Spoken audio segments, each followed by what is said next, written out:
Well, good afternoon, everyone. Thank you for joining us for Eyewitness News at Noon. I'm Tom Murphy. Start with a story that is new at noon. The United States military has dropped the most powerful non-nuclear bomb in their arsenal. Convicted Charleston church shooter Dylann Roof has been given 9 life sentences for the 2015 massacre in exchange for his guilty plea in state court. The Supreme Court is now a full house again with the swearing in of the newest justice. Coming up, he was dragged off of United Flight. Now the man is hiring a lawyer. The latest on that developing story. House Republicans are trying again to revive negotiations aimed at repealing and replacing Obamacare.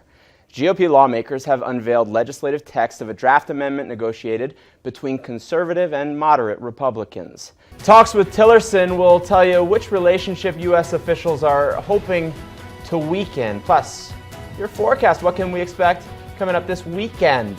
Federal authorities are joining the manhunt for a Wisconsin man who sent a manifesto to President Trump and is suspected of stealing some high-powered weapons. Joseph Jakubowski is considered to be armed and dangerous, and as police point out, he could be anywhere in the country. Yeah, we have some live footage of it in bows and fedoras. Kids gathered with their families bright and early after hosting a breakfast reception. The first family came out to the South Lawn for the official start. A painting of First Lady Michelle Obama is causing scandal. The artwork is on a building in Chicago, a few blocks from where she grew up. People are accusing the artist, Chris Devins, of painting the image without permission. Now, it's based on a photo by Rhode Island art student Galila Mesfin.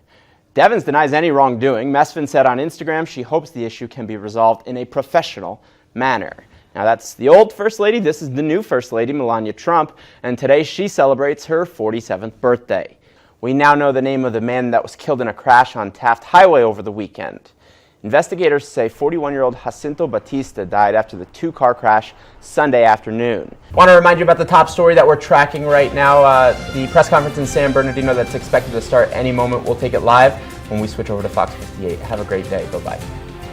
Bakersfield Police Chief Lyle Martin will talk more about the ShotSpotter technology at today's Safe Neighborhood meeting. And that workshop gives neighbors, police, and the city a chance to work together to keep crimes off the streets. The ShotSpotter was used to alert police in the Fresno shooting. That is on the agenda for that meeting, which was today at City Hall. We'll have more on that. Bakersfield police are looking into a shooting in the southwest part of town. Happened last night on Miraloma Drive, just off of California Avenue. Police tell us one person was grazed after shots were fired in the area. Right now, police have not released information on any suspect. The number of school districts in California adopting sanctuary policies is rising sharply. The state leader of public education is encouraging these public safe havens. Right now, 2 million children are under safe haven schools who are protected from federal immigration enforcement. The state superintendent says safe haven policies are necessary to help all students and parents feel secure on campus. We're going to step aside and take a break. We'll have some fun stories for you after this. Don't go anywhere. Are you ready for your water bill to go up? Bakersfield residents could soon pay an additional 65 cents a month if a proposed bill by Cal Water is approved. We're learning that an instant police response system may have saved others in that Fresno attack. A high-tech program called ShotSpotter played a key role in Fresno's police response. Bakersfield police now want to bring that system here. It's a network of listening devices that captures the sounds of attacks and relays them to nearby officers. Police say the system is costly and the city has submitted a federal grant to buy it.